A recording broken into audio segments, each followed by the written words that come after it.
Buenas tardes a todos y bienvenidos. Good afternoon, good evening to everyone, to Espacio Fundación Telefónica. We have the great pleasure today to start a program of conferences right from the beginning. I'm not going to tell you exactly how it all worked out. We had Jose Maria Ariel de Areza.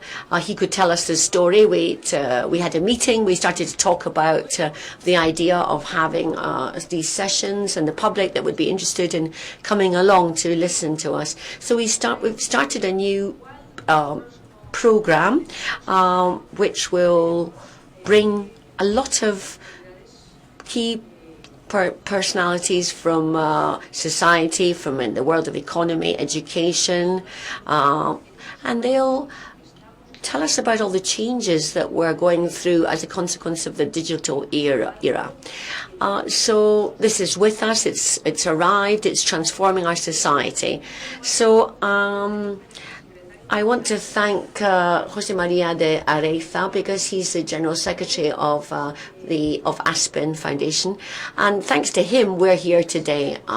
It would have been impossible without him. So our guest today is Ryan Avent. Welcome to Spain.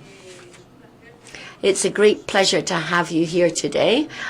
He is one of the editor of one of the most prestigious journals or magazines that we have today, and he has just published a book with Ariel on the wealth of humans.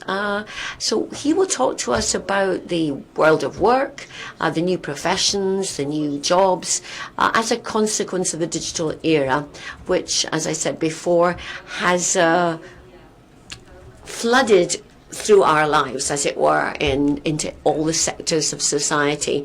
So without more ado, and without any more explanation, I think I would just like to remind you that this program today has a continuation through a website, aspen.fundaciontelefonica.com. So we'll be telling you about all the people who will be coming to talk with us here in Telefonica as part of this program. So I think the next speaker is technology head from IBM, and we'll be giving you more exact details as these things are planned. Okay, so we will give the floor to Jose Maria de Areza to welcome you, and I will just greet him in the typical Spanish way, with your permission. Hi, thank you very much, Almudena, thank you very much. Okay, so on behalf of Aspen Spain, and thanks to Almudena Bermejo, thanks for this initiative that's just starting off today after Ryan Avent's book, the mention of his book. I think that it might be a robot in 10 years' time that will be presenting this cycle or program of conferences. So the mission of Aspen, thanks to the sponsorship of Telefonica through the foundation, I think we can take a global view of the changes in our society, thinking about the major issues that are affecting us, our job, our ways of relating with each other, our companies, the economy, etc., the relationships also between people. So I think it's great to start off this session with this speaker. So we're very delighted to have Ryan Avent here today talking to us. And also Luis Villa, who is very au fait with the world of technology, and he's also a humanist, and so he'll be presenting this session too. So thank you very much to everyone.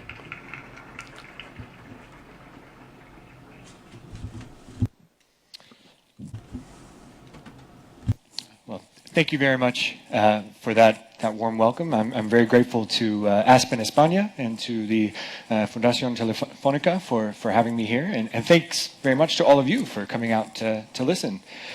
And tonight we're going to take a look at what I think are some pretty big topics, some pretty big questions that we're going to confront over the next year that I think we're already beginning to confront.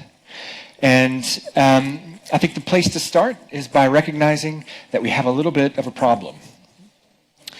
As we look around at what's happening in many different countries, with many different political systems and many different elections, it seems like the way we thought the world worked and would continue to work is maybe not what we thought it was. And that in the future, we may have to confront some issues that we thought we had put behind us. Issues related to basic fairness and economic justice, issues related to peace and prosperity. And we need to have our eyes open to what these challenges are going to bring to us. But then we have to work out what it is that we're facing. What are the difficulties that we're having to confront, and why are they having these effects in our political system? And so I think if you consider the breadth, you consider in how many different places we're starting to see social disruption, we're starting to see the rise of nationalist politics, of anti-immigrant sentiment, I think you have to look at very broad causes, and very profound causes. And a good place to start, I think, is by considering what has happened to work. Over the last 10 to 20 years, there have been a number of distressing changes in the way workers have had their status change in the economy, have had benefits to them reduced in the economy. And so if we look at wage rates across different countries, for many different workers, they have been stagnant. If we look at inequality of income and of wealth, it has gone up significantly, in some countries more than others, but in most countries we have seen an increase in inequality. And then the thing that I think is most telling is if you look at the share of income, of national income, of what we produce, that flows to workers in the form of wages and salaries, it has been declining steadily. And the share of national income that goes to people who own land or who own companies, own capital, has been increasing. And this is the case across an incredibly broad variety of countries. And I've chosen just a sample here, but you can see it's the downward slope that we've got in rich countries and poor, in countries that we consider to be relatively egalitarian, as well as countries like America that we think of as being very unequal. It's true in countries that do a lot of manufacturing, as well as countries that mostly rely on services. And this is a really profound change in the status of labor in the economy. And it shows little sign of changing, even as economic growth finally picks up in parts of Europe and America. And so what could possibly be behind this change? Well, I think that the way to think about it is in terms of abundance and scarcity. And if you think about how something has a value assigned to it, what you can do with it certainly matters, but how much of it also matters. Economists refer to something called the diamond water paradox. How can it be that something like a diamond, which we could clearly live without if we didn't want one, is super expensive, while something like water that we couldn't go without for a single day is typically quite cheap? And the answer is that, for the most part, water is abundant, not everywhere, whereas diamonds are scarce. It's hard to find them. And the place to begin analyzing what's happened to labor is to think about how it has grown in abundance over the last 10 to 20 years. And that abundance has many different causes. One is the incredible experience of globalization that we've seen over the last 10 to 20 years. Another is growth in productivity among very high-skilled workers. And so you have very small companies that can generate billions and billions of revenue, but which don't employ anything like the big companies did 50 years ago or 100 years ago. And then also we have the specter of automation and technological change. And so I think when we stand back, we do need to look at the role of technology. And in fact, I would argue that we are at the beginning of a digital revolution, in the first few decades of a digital revolution that is going to prove as profound, as important, and as transformative to society as the Industrial Revolution. But it's also going to create significant challenges for us in the same way that the Industrial Revolution created significant challenges. Now, one thing to note is that we are only in the early stages, and the technologies that we have right now that are disrupting work and affecting work are things like the internet, personal computing, and things of that nature. And what we're going to see over the next 10 to 20 years is the much greater application of things like machine intelligence, artificial intelligence, which has capabilities far beyond what you can do right now with your telephone. 10 years ago, people working in these fields thought that it would be 20, 30, 40 years before we could have cars that could drive themselves through city streets. That seemed like a task that was far too complicated for a machine to handle. They thought it would be 30 or 40 years before we could have machines that could understand human speech and even carry on a conversation with humans, or defeat a human in a game that relied on strategy, and on understanding emotions, like poker. But now we have computers that can beat humans in the game of poker, can bluff them and show human-like responses. And we have computers that can understand human speech and can, in some cases, do instant translation at a very high level. And so there's good reason to think that the sorts of pressures we've seen on workers over the last 10 to 20 years are going to increase, and that we're going to see many jobs displaced, and we're going to see the workers who are displaced from those jobs not fall out of the labor force necessarily, but compete with all the other workers in emerging markets, and place downward pressure on what they're able to earn, and lose out where economic growth is concerned. And you can ask yourself this question, but given what we've experienced over the last 10 to 20 years, if we were to see another 10 to 20 years of similar economic struggles for most workers, I think you can possibly imagine what effect that might have on political systems and on frustration with elites and on the kinds of policies that might be on offer then in that case. Now, luckily we have past experience to guide us, both in what the nature of the problem might be like and in what we can expect from it and perhaps what we can do about it. Many people who work in technology seem to think that technological problems are going to solve themselves, that we can expect new jobs to appear that will replace the old ones, and that perhaps we need not worry so much. And so one important lesson from the Industrial Revolution is that these transitions tend not to be so smooth. That for the first century or so of the Industrial Revolution, incomes for most workers didn't increase by very much. The people who did get the new jobs that were created often lived in very unpleasant conditions, while many of the things that they needed, like food and housing, were too expensive for them to afford. And even after pay started to grow for the workers working in the factories, laboring in the factories, inequality remained a serious problem, to the extent that we had bold new and dangerous new, in some cases, ideas about how society needed to change to make the economy more fair. And so I think that is one of the lessons that we should take away, that problems will not solve themselves, and that we should expect people to come up with new ideas, good and bad, to solve these problems. And that process, I think, is already underway. A second lesson that I think we can take away is that there are methods to reduce the difficulties posed by it, such as education, such as moving people from places that are not very productive to places where the new jobs are being created.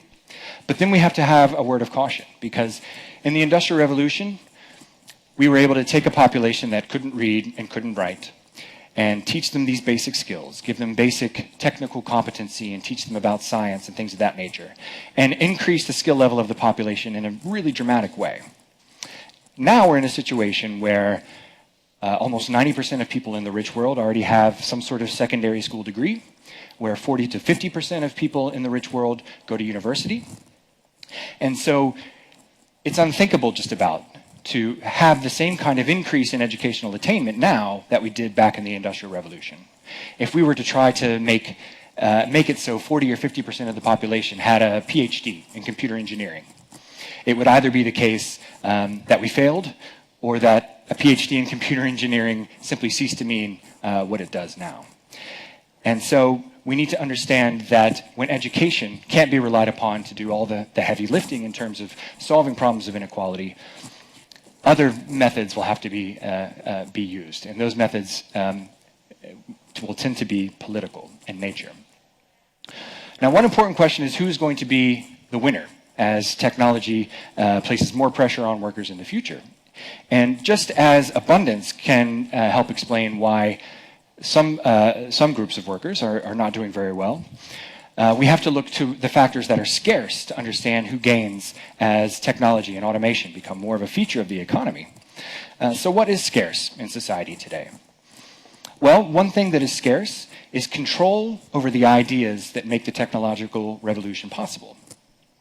And so as we look to the American economy, for instance, we see technology companies like Facebook and Google and Apple and Amazon, companies which have enjoyed extremely high rates of profit for quite a long period of time, companies which are able to use their economic power to buy up potential rivals and to influence legislators in Washington. And so control of these ideas ends up granting to these companies and the people who control these companies much more power than they would otherwise have. Another place where we see scarcity is in the cities where a lot of the ideas behind the technological revolution are being created and being deployed. So if we look to London or San Francisco or New York, these are places where the understanding behind the digital revolution is being built, where people are discovering how to use these things and how to turn a profit from these things. And yet, many people aren't able to afford to live in these places because rents are too high.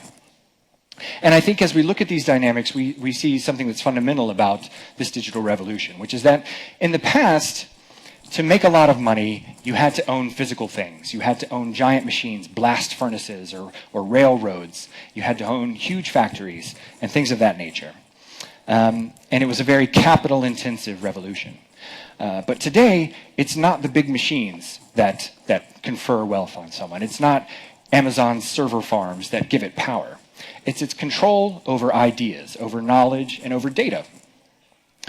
And similarly, within cities, it's not that there's anything special about a square mile of land in New York City. The thing that gives it value is the fact that the people who live and work on that square mile of land are surrounded by people who are also generating knowledge and using this useful knowledge.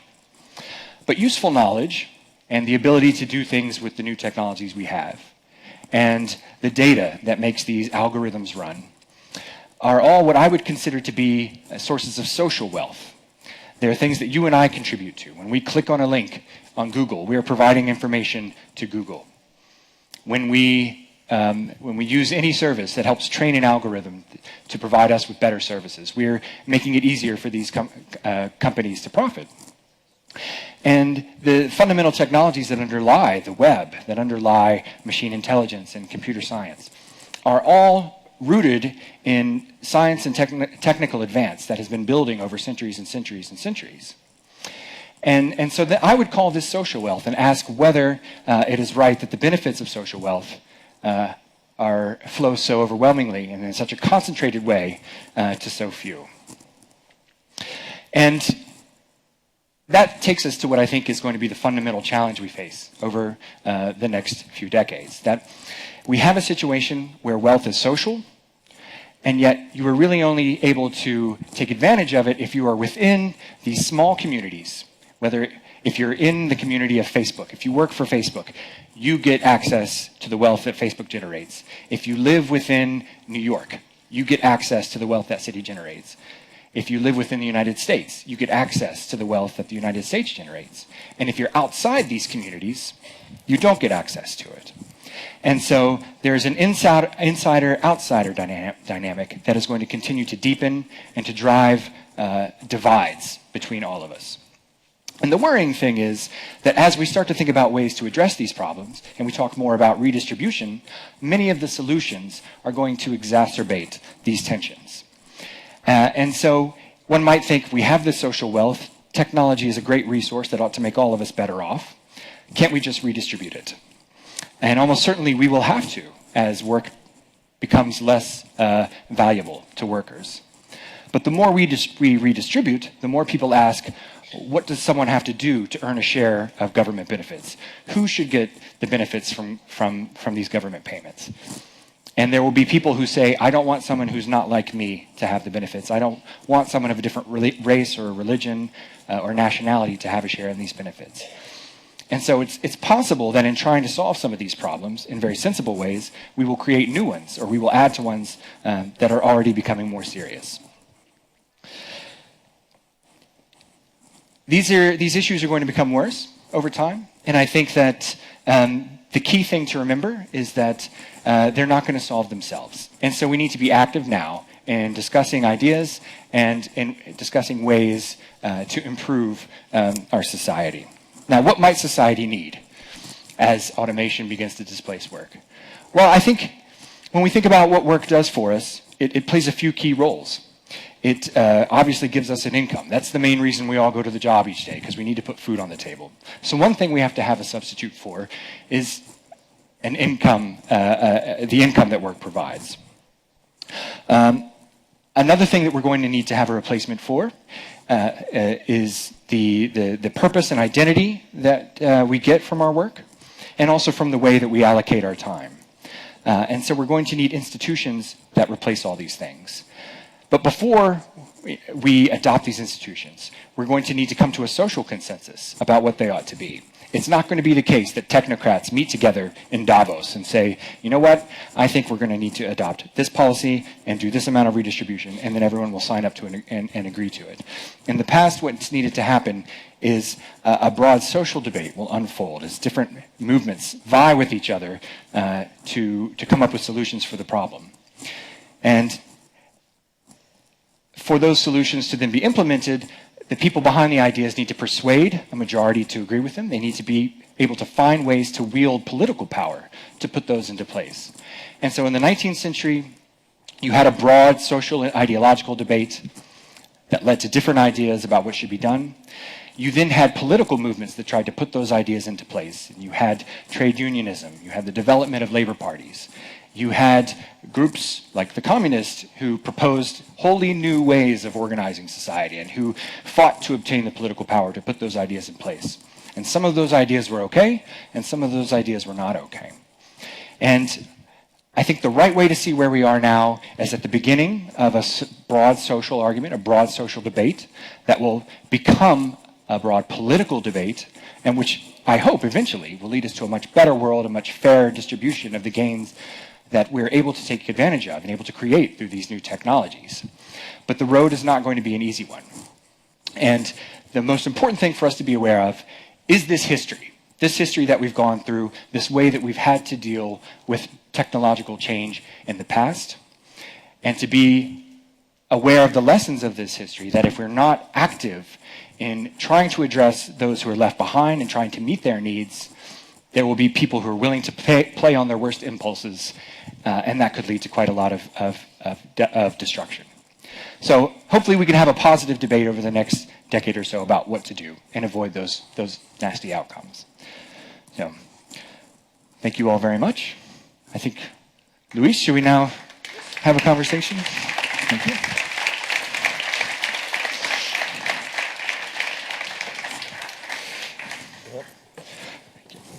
Thank you. Bueno, hola. Okay, hello, I'm Luis Villa, and I work as a strategy manager in Fior.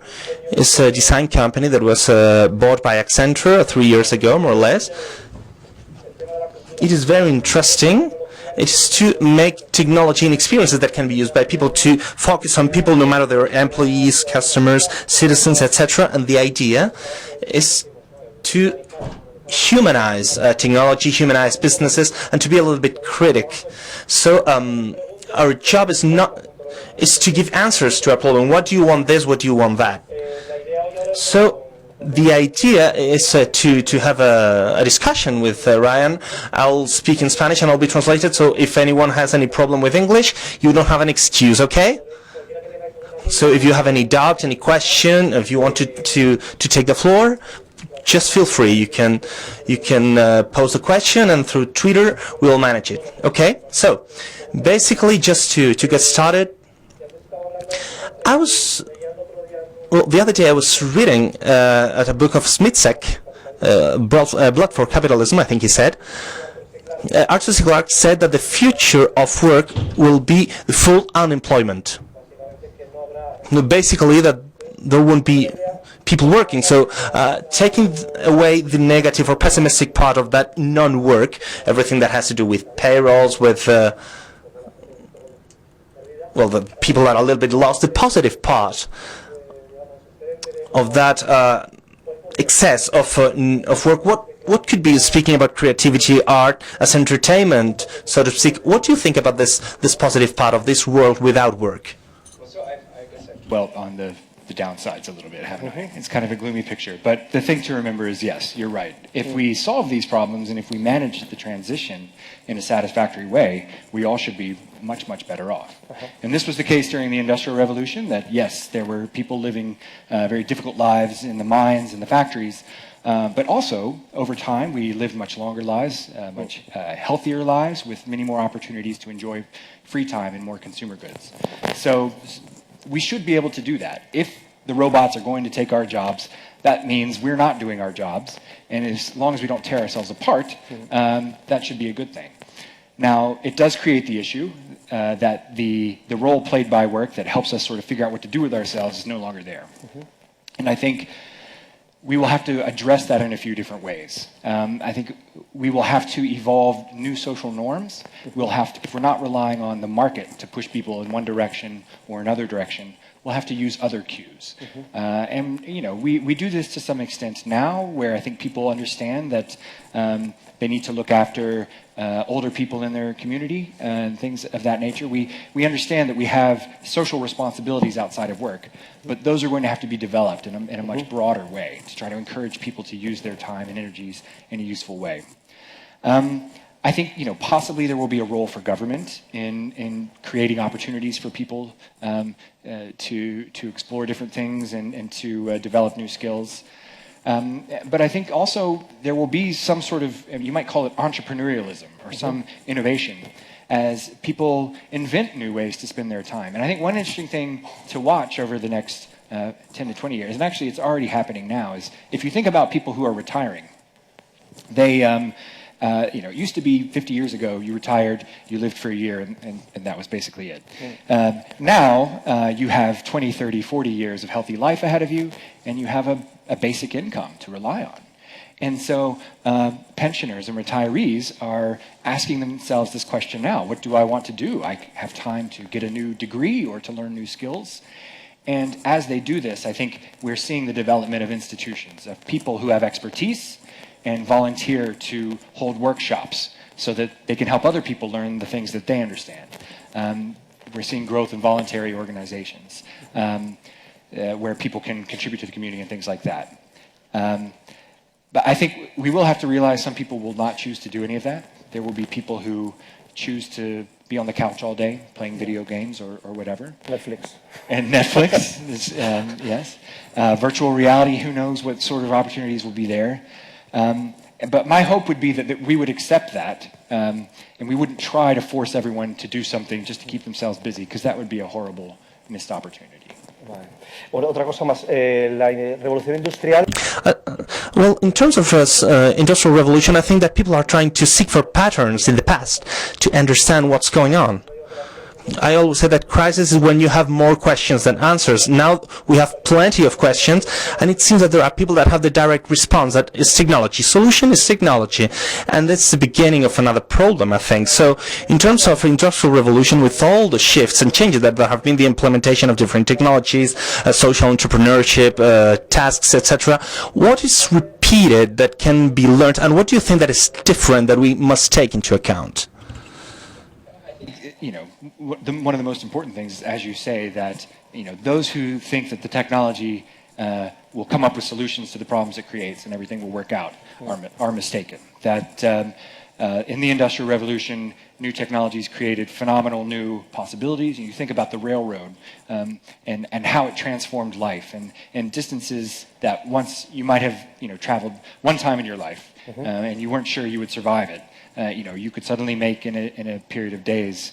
And that was a fantastic thing. But railroads, as they gathered, as they consolidated power, were able to abuse the market system. They were able to accumulate phenomenal profits in an unjust way. And it took government to step in and regulate and in some case break up enterprises or nationalize the railways for those systems to work out okay. And that's going to be the case for a lot of industries now.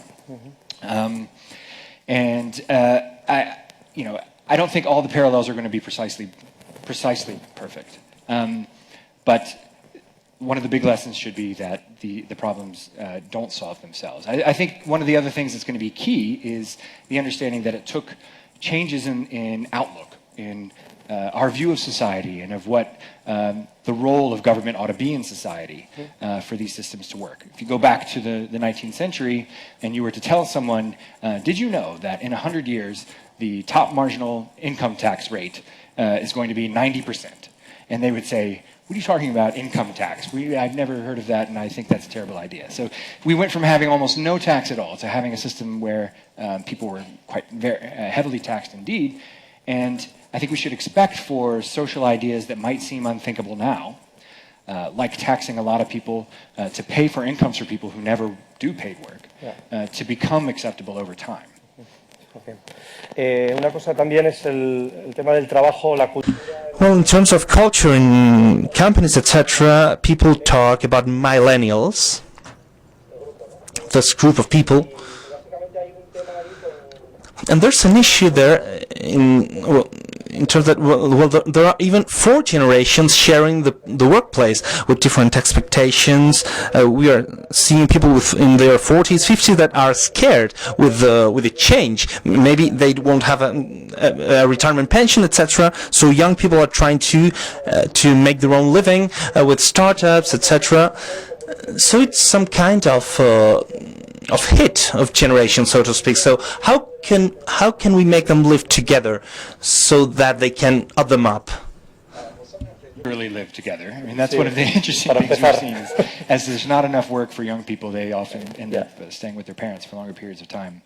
It's an unprecedented situation. We've never had this kind of world where there were so many different cohorts with so many different sets of experiences working together. I think, like so many things that have to do with the digital revolution, if we get the policies right, if we get the response right, it's a fantastic opportunity for knowledge to be shared across generations, for people who are young and who understand the technologies to explain those technologies to older people and help them reap the benefits of it. I'm not that old, and yet when I look at Snapchat, I'm completely mystified by it. It just makes no sense to me. And so I'm going to rely on young people to tell me how it works. And so that's good. We'll get education in both directions. I think the risk is that we don't have the right response in place. And then, as you say, older people will be concerned about their pensions. They may be concerned about the crazy new ideas that young people have.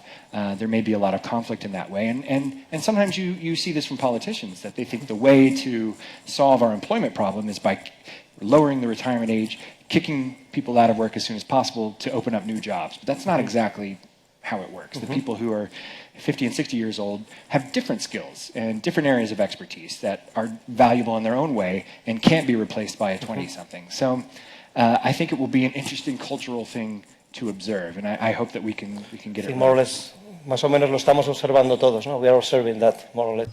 Yeah, I think we're observing that at this moment. So something that we've seen with the digital transformation is, we talk about digital absorption. You have the traditional power, the generations from the capitalist world to the financial world, and now we have this new digital power, which is perhaps changing the whole scheme of power. Everything will be cleaned up and changed. We'll be changing our appearance at a global scale in terms of data, intelligence, a new level of granularity perhaps in the world that we've never seen before. So does this new digital power really exist? How do you feel about that? I think there are a lot of ways in which power operates differently than it did in the past. One of the interesting things that we've seen is the value of data, and there's a lot of talk about the importance of data and the role of data in the economy.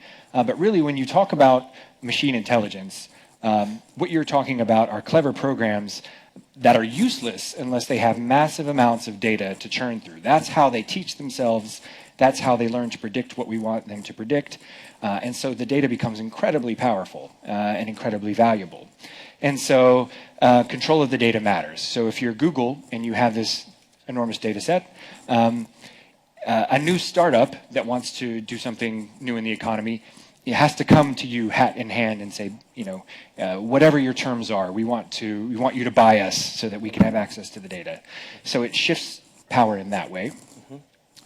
If we were to change the property rights over data and say to people that you have ownership rights over your own data, then that would be a very different dynamic where there would be advantages to all of us pooling our data together and then bargaining with companies to have them pay us for it, which would be novel, wouldn't it? But then I think there are other very serious questions, such as if you have companies that know almost everything about you, doesn't that create serious problems? So if health insurers or health companies can predict who is going to get a disease and who's not going to get a disease, that might affect how they choose to treat people. Companies who have that information might say, you know what, we really like you, but our algorithm says you're probably going to die in a few years, so I'm sorry, we're not going to hire you. And that's incredibly unjust and not the way the world should work. So figuring out how to use the incredible amount of information that we can generate from this data is going to be really hard and pose some serious ethical questions. And it's going to be abused, and we have to prepare ourselves for that also. Muy bien, pues vamos a dar paso a preguntas del público. Okay, thank you very much. So let's open it up to the floor now. And if you want to ask a question, you use the technology we've got. Isabel Martinez is asking a question. Can you tell us what will substitute work and the substitution of resources we need to be able to survive, to live? Yes, what now? What now? Well, I think one thing to recognize is that the technology that is displacing work in some places, it can cause a lot of social and economic disruption long before we get to the point where 50% of people are off the job. So even if you think about something like driverless cars, that might only replace a few million workers, a few million truck drivers and cab drivers, but that will be enough to create immense social disruption. So we're going to have to confront some of these problems long before work vanishes. But eventually, more and more of us will find us affected by this and will not be able to earn a living through work. And so what institutions might there be to replace it? Well, I think that if we have something like a universal basic income, if we come up with a clever sort of scheme to redistribute income, that creates a lot of really nice possibilities. So you could have a category of work that is sort of semi-professional, that it's not volunteering, but it's also not doing work that you rely on for your income. And so it could be that you've always enjoyed baking, you open a bakery, you sell baked goods, and the money you earn from those baked goods covers your costs. You could never earn enough doing it to keep yourself alive, but you don't have to worry about that because you've got a basic income from the government. And so you're providing something of value, you're doing something you enjoy doing, and you don't have to worry about the fact that in doing this you're going to starve if you don't sell enough muffins. And there's potential to do this kind of work in all sorts of different settings. And I think that's one thing we'll see. But I also think that in some cases governments are going to respond by creating more make-work jobs. And you already see this in places like China, where social stability is important and unemployment is just incredibly dangerous. State-owned companies are creating lots and lots of jobs for people that aren't necessary. But they can't afford to get rid of them because unemployed people would be a threat to the regime. And so there's a concern that that might be one solution that we offer. So there's good visions of the future and there's bad visions of the future. Which one we get largely depends on the choices we make. Sí. ¿Hay preguntas del público presente? Sí, que está viendo. Por ahí, perdón, Emilio. Yeah.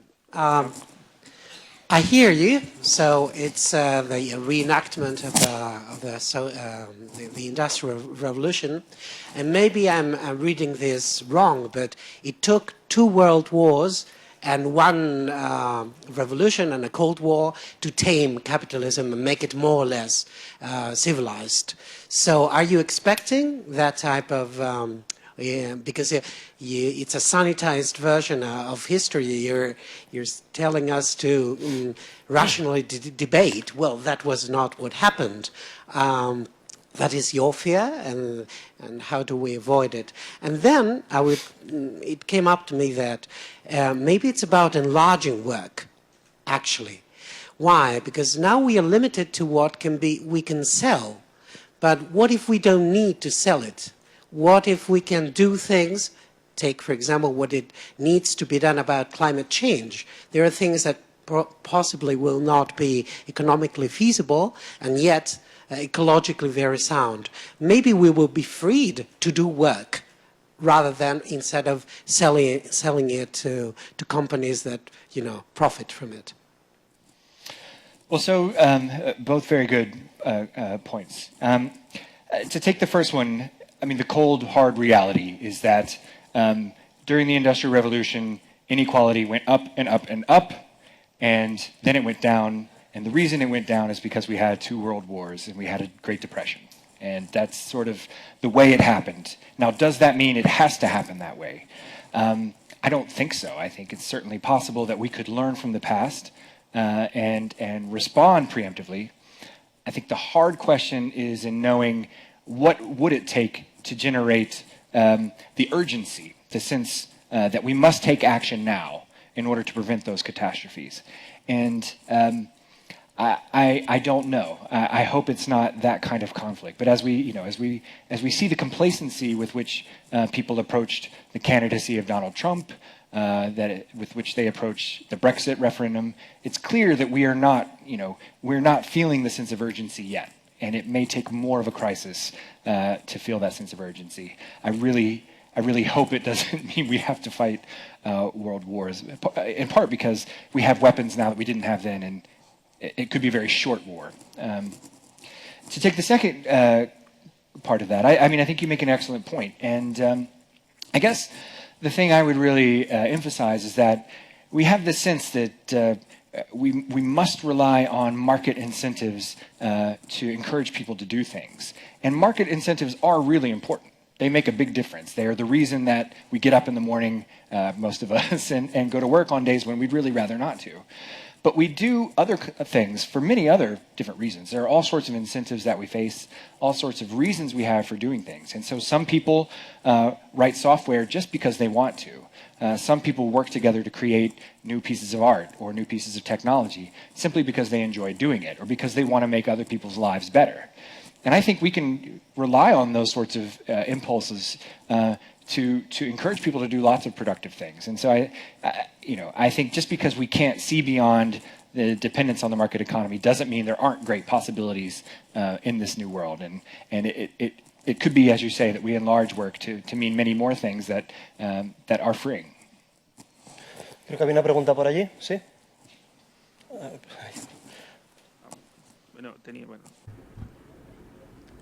Yes, hello. I'll ask a question in Spanish. You said earlier that the digital transformation must be accompanied by changes in social protection, for example. Otherwise, this would create a much more inequality. The reality is that these changes, these technological changes, are they going ahead of social changes in social protection? How can we change this imbalance in the meantime to be able to have balanced societies? How can we have that? I think history suggests that we're always a few steps behind. And I think it goes back to part of this reason, part of the earlier answer, which is that we tend not to be able to coordinate together as in social movements or in political parties until we're really feeling the sense of crisis behind us. To get a great example of that, just think about the European Union and the Eurozone crisis over the last few years. Everyone has known every step of the way that there were serious underlying problems that needed to be addressed. Everyone sort of knew that the crisis would recur. And yet, until the markets were actually freaking out, you couldn't get the people in the room together to sort of strike some sort of bargain. And so I think it is clear that technology is going to run ahead of our ability or the ability of our institutions to solve the problems. And I'm not sure there's a whole lot we can do about that other than to do our best to try to anticipate these things and start the discussion now so that when the moment of crisis does come, we at least have some ideas in the toolkit to draw on. So you kept referring on your talk about getting the response right. I would specifically want to know, what do you think two key institutions need to do to get the response right? Markets and government, especially from your perch in a publication like The Economist. What is the role of the state in this new phase? Well, I should say, not everyone at The Economist agrees with my views on all of these issues. Some of them are a little bit, considered a little bit unorthodox. But I would say that for the market to respond in the way we would want it to, government may have to take some actions. I mean, the market is going to go off price signals. And the price signal that the market is getting right now is that labor is very, very cheap. And so the ironic thing that we see is that we have lots of people doing really low-wage, low-productivity jobs at a time when we should be enjoying this great technological abundance. And we have to think about ways to increase wages, in part because then firms would have an incentive to invest in new technologies in ways that would get growth up. So I think that's one of the problems that markets are facing. What about governments? Well, governments are inertial animals. They have a momentum of their own. They continue in the direction they're going until they're forced to go in another direction. And they are often quite large, and so it takes quite a strong force to knock them in another direction. And so I think, it's not necessarily reasonable to ask governments to solve the problem simply because they're built to solve a different set of problems that the problems that we were experiencing in the 50s and the 60s and the 70s. And the institutions we have solve those problems okay, more or less. But we're going to need external forces to make changes within government, and that's going to take quite a while. Vamos a hacer una pregunta de Twitter y la siguiente es por aquí, por favor. Luego, tengo también ahí, te tengo vista, no, una de Twitter y luego por ahí, ¿vale? Vale, la idea es un poco el... The idea here is, let's see, Andres Perez is asking in your book, page 287, you say education is not the solution to these problems. Could you develop that a little bit more, that idea that education is not the answer? Ideas. I think education is a useful thing, and it would be good if we could figure out ways to do better by the students who are being left behind. It would be better if we could figure out ways to make higher education more responsive to what economies need and more affordable and more accessible to people who are outside of rich countries. It's not that education is not important. It's that I think the idea that all we have to do are take the people who are being displaced and give them some retraining, and then they will be able to fill the new opportunities that are being created is not right. And it wasn't right in the 19th century. It wasn't the case that 40-year-old workers, craft workers who were weaving and who were replaced by machines then went and got a great education and were able to fill the new opportunities. It was their children or their children's children who had that opportunity. And so that's one way in which it's not going to work. But the other way is the fact that many of us are about as educated as we can be. I started a PhD and I quickly left it because I decided it wasn't for me, and I don't think it would have been much use for society if I had kept going on that route. And I think that's true of a lot of us. We have developed our capacity to a great extent, to a much greater extent than past populations have, and it's not reasonable to expect us all to be contributing to quantum computing. And so I think that while education would be a wonderful thing and it's something we should continue to focus our energies on, that's not going to be the thing that solves the fundamental problem that's facing the great bulk of the workforce. Yeah. Hello. Yeah. As you referred previously, the new digital economy relies mainly on data. And on one side, we saw in Europe, for instance, with the new General Data Protection Regulation, that the objective is to preserve the ownership of data to the people. And in a way, you've got the right to get the transportability of data or not. On the other side of the Atlantic, well, implicitly you renounce to the ownership, and the owner of the data now are the GAFAs in a way.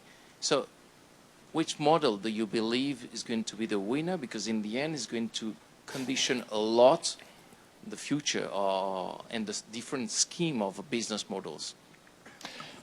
Well, I think the two models each have advantages and disadvantages. The advantage of the American model is that companies basically don't need to worry about what anyone else thinks of their use of data. They can plow ahead with their new projects. And so, you know, I often wonder, you know, maybe you've had this experience where you're looking at your cell phone and, you know, a couple of days before you had been in a random shop looking at a random product, and then you're scrolling through something on cell phone and you see an ad for that product and you think, how did they know that I was in that shop looking at that very thing? And you start to suspect that maybe they're spying on you, or maybe this doesn't happen in Europe. This is just an American thing. So I think that, you know, the lack of sort of restrictions on data use in the United States is very valuable in the sense that it aids this process of innovation. But it comes with a cost, which is both that people lose privacy and also that they lose this important bargaining chip that they could use to get a share of the gains from growth. Now, the ideal thing would be to have a model that combines the advantages of the two systems, that where you say you have ownership rights over your data, we, the government, are going to create a public database to which companies, you know, who are going to use the data in ways that we deem acceptable have access. And then those companies can use that data to create products that benefit us all. But that requires a lot of foresight. It requires getting companies on side, and I'm not sure that either of those things is going to be happening in the future. And it may be that we're already too behind the curve. The massive amounts of data companies have already collected gives them an edge that we can't really fix.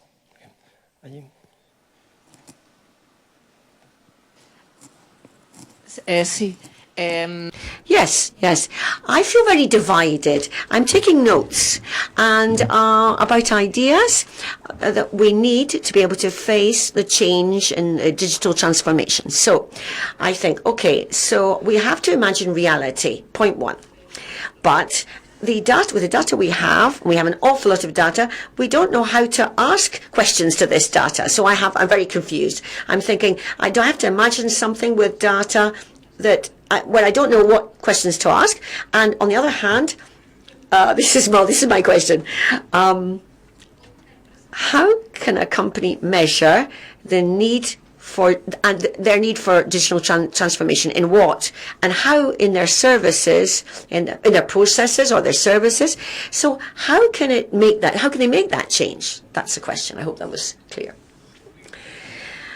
Right questions are to ask, and I think, you know, in many phases of writing this book, I look back at the Industrial Revolution, and you take something like steam power. Today we know all the sorts of different things you can do with steam, but back then they didn't, and so it took people experimenting and trying lots of different things, and the experiments they chose were ones they thought could make them money, and so people think that the Industrial Revolution got started in Britain because British workers were really expensive, and so people who own factories there were like, it really would be nice to not have to pay these workers so much. Why don't we try using this new steam technology? And then over time, as it was used, we learned more and more about how to use it well, and we found new outlets for the industry. Other countries adopted it, and then it became very widespread. And I think that's sort of where we are right now with a lot of these things, with a lot of machine intelligence, is that we can imagine all sorts of possibilities. We're not sure which ones are going to work. We're not sure which ones are going to be useful. And so we need to do some experimenting. Now, one issue is that experimenting is largely left to for-profit companies. And that's going to affect the questions that get asked and the experiments that get run. It wouldn't have to be that way. I mean, we could fund much more public research to try to figure out what's doable, what's feasible. But also, they have the incentive to try to save themselves money. And right now, because wages for workers have been so low, they're not using it in lots of places where it might be socially beneficial because it's convenient for them to keep relying on cheap human labor. And so I think we could solve a lot of problems at a stroke by trying to increase worker bargaining power, which would increase incomes and also give more incentive to firms to try to find these uses. But still, I think there would be a good counterweight to the for-profit companies to have more public investigation into how we can use AI, how we can use AI badly, and avenues we shouldn't go down. And I think those are the kinds of things we need to be thinking about. Por allí hay un. Soy Adolfo Castilla. Da la impresión de. I have the impression that this new revolution that is starting up is creating inequality and unemployment, following the first hypothesis. And this is serious because, apart from anything else, work is a mechanism which shares out wealth, and it's the most powerful one that we have. And if this mechanism fails, we have no possibility of thinking of a society where many people have a subsidy, or everybody's getting some kind of subsidy or benefit. What about other roads? We have to think of other roads. I think there's not been much reference so far to three different dimensions. Self-employment. Self-employment will be a major component for the future. It is already. 2, creating new types of exchange. Humans have advanced a great deal with a sort of a barter system, exchange of goods and services. So we have to think of new ways of exchange. And the third, which I'd like to offer to the debate, is collaboration with machines, not competition against machines, but collaborating with machines. So I think this might be a solution, and also the other 2 points that I mentioned. I guess I'll add a comment mostly on the last one, which is there is another avenue available to us, which I didn't really talk much about, which is the combination of man and machine. And it is possible that rather than relying more heavily on artificial intelligence, that we'll try to augment our own intelligence. And we could do that through using things like brain implants. We could do it by trying to engineer genomes and things of that nature. And it is certainly possible that we simply make ourselves better as humans technologically. There's several things about that I find not that plausible as a route forward. One is that the technology to displace work is happening much faster than our ability to re-engineer all of humanity to occupy these new roles. Another is that we have no experience trying to augment ourselves in these ways, and there are all sorts of potential health risks, ethical risks associated with them. We also have many other more serious medical problems that we might want to use the technology to address first. And then third is inequality, that if we go down this path, the people who are going to take most advantage of it will probably be those with the greatest resources. And so then you have even more of a spread in ability and in the ability to take advantage of the digital revolution. So I just wanted to mention that my vision is obviously not the only one out there, and that there is this other possibility, but I think it's even, if it's possible, more dystopian than the one that I've outlined. Vale, pues, aquí, por favor. Very interesting. Do you think it is conceivable a circumstance of deflationary moment So salaries going down, prices for goods and services going down. Deflation has always been very scary, but maybe this time is not that scary because we don't grow, but prices go down, salaries go down. What do you think about that?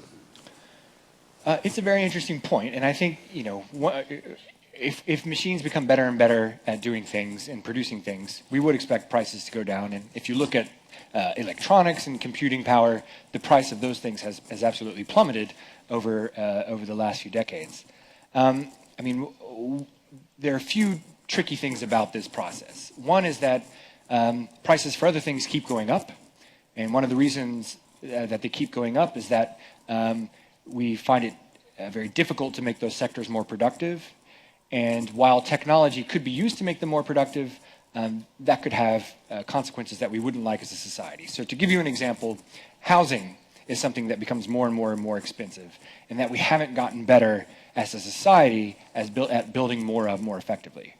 We can imagine how technology could be made to produce much, much more housing, but I'm not sure that it would do that in a way that we would find desirable. That, you know, would we want robots building, you know, massive amounts of identical housing on distant suburbs? Probably not. And, you know, something similar applies to healthcare, where there's value in automating some parts of healthcare. In other parts, we're, I think, for some time to come, going to want human touch, and that human touch means that prices need to continue going up. So that's one issue. The other issue is that prices and incomes may go down, but other things, the value of other things is not going to go down, like debt. And so there's a lot of debt around, much of it here in Europe. And if we were to suffer a period of deflation of incomes, that would make that debt much, much harder to pay. And that's not an insoluble problem, but solving it means that someone takes a loss somewhere along the lines, and that's a very difficult thing to impose. Sí. Hola, creo que me toca por aquí. I think it's my turn. This is a lady. Okay, I wanted to know. Yeah, sorry. Yes, over here. What place? Where would you put humanities, the humanities, as regards resolving the problems of humanity, the robots and ethical problems? What can the humanities, as subject, philosophy, culture, etc., do to resolve this? Important now. I think an understanding of history is incredibly important now. I think that science fiction writers have often been some of our best guides for the problems that new technologies can create and the trouble we might have in solving them. And then I think, of course, when we're talking about the ethical difficulties that new technologies might create, there's an important role for philosophy in thinking about what steps should we, what thresholds should we not cross. So in terms of addressing these very big issues, the humanities, I think, are important. I think they may also be important in a very sort of technical and practical way, in that when we get back to how do we want to use artificial intelligence, we want to use it in ways that make people's lives better, and that's going to mean dealing with them face-to-face, with understanding how they operate, why they are the way they are, and that's going to mean, figuring out what makes humans tick. And figuring out what makes humans tick is quite often the role of the student of humanities. And so it could be that companies like Facebook, like Google, and in fact this is already true, they are hiring people from the arts, from the design world. They're hiring people who are experts in linguistics, in philosophy, because they need these people to help figure out how this stuff is all going to work. And so, obviously we need the expertise in coding and in understanding how all those sorts of things work. But I certainly wouldn't advocate cutting back on support for the humanities, which are more valuable than ever. Okay, so when we were teenagers, millennials, they told us that we could be doctors and engineers and farmers or whatever we wanted. And we found some of a meaning in that. And we followed that path. And now we are 20 years old, 23, 24, whatever, and most of my friends are unemployed. So the thing is, I have a little brother who is 14 years old. So what should I tell him? He can be what? Because I cannot even know what the world is going to be in 10 years. So what should I call him? What his call should be, or what things he could pursue, or I don't know. What do you think about that? It's a very, very good question. I guess I would say a few things. One is that the world is unpredictable, and to be able to teach yourself new things and to learn new skills is the most valuable attribute you can have, because you don't know what the world's going to throw at you. And so that's the most, don't become hyper-focused on one small area, but learn to learn. So that's one answer. Another answer, I think, is to teach yourself or explore parts of yourself that you enjoy and that you love to do, because work may let you down, society may let you down, and to know that you enjoy playing piano or painting may be provide some solace to you. It may also become a way of earning a living in this world where we don't need so many people to do the typing, but we do still want people to play concertos for us in the evenings. And then the third thing I would say is that you could always consider becoming a politician or politically active. And it seems we think of politicians as being such awful people, and sometimes they are. But it's an incredibly important role. They're the people who are there trying to understand what we as humans want, what we're not getting, and what potentially we could achieve in the future. And as we look back at history, and as we solve these problems, there were bad politicians who had bad ideas and who led us in bad directions. But there were also important reformers who signed important pieces of law into place that made the world better for all of us. And so, you know what? If the politicians are failing you, try to replace them. That might be the way we get out of this mess. Bueno, nos estamos quedando sin tiempo y solo tenemos tiempo. Okay, so we are running out of time, so we have time just for one question. Not only is our government about to trying to dismantle our relationship with the European Union, but also for the last 6-7 years has been reigning in the welfare state to a terrific degree on the grounds that the welfare state has produced inertia, lack of productivity, lack of initiative, and corruption. Meanwhile, the Labour Party, the left, is completely in the doldrums and is simply strengthening the hand of people like Theresa May. I just wonder where you see, I don't know whether you, in your argument, you talk about this is a sort of extension of welfare, or universal income is an extension of welfare, but I just wonder whether you had any sense of where in the political spectrum some of these ideas might be taken up in a more practical way. I mean, it's a very good question. I think Britain is in a somewhat unique situation in that its sort of Labour Party is so unhelpful at this moment that it's hard to imagine them as carrying the torch for new ideas and about how to expand the welfare state in useful ways. On the other hand, the Lib Dems were in the coalition and helped. I don't want to get too deep into the weeds of British politics, but they were there with David Cameron helping to cut some of these programs. So I don't know. It's possible that we need new parties. It's possible that we just need new ideas within the old parties. But I think there is a remarkable capacity for old politicians to reinvent themselves. And I sort of look to the United States, where not long ago, Democrats seemed the most conservative, small c conservative, that is unwilling to consider big, bold, ambitious ideas party around. And they were very scared about, Republicans thinking that they were crazy liberals who had all these crazy ideas. And then they found out that going down that road and not being bold enough didn't pay. And so now a lot of people who for a long time tried to be, very centrist, very middle of the road, cautious, are saying, well, we need to listen to a Bernie Sanders. We need to listen to an Elizabeth Warren. And even if we don't agree with all their ideas, the fact that they were thinking in a bold way about what's needed, is important. And we can learn something from that. And we can learn something from the response to voters from that. So I don't have a clear idea of what politics is going to look like in the future, but I think I think the important thing is that the new ideas are aired, and it's less important where on the spectrum they come from. But and Britain, that looks like a particularly dire case. So. Almudena quiere decir algo para cerrar.